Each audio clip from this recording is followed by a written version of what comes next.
Do you know why it's so important that you know if you're stronger at strategy or execution? Let me tell you.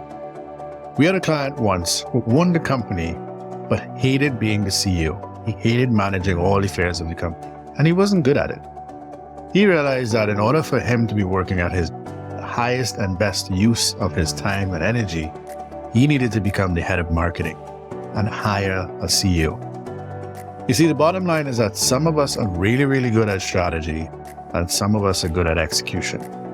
And the number one thing around redefining your performance is self-awareness.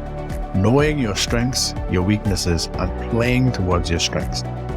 Once you find out your strengths, you also have to be brave enough to turn that into action. So being very clear on if you're better at strategy or if you're better at execution can be an absolute game changer in how you build out your life and your business.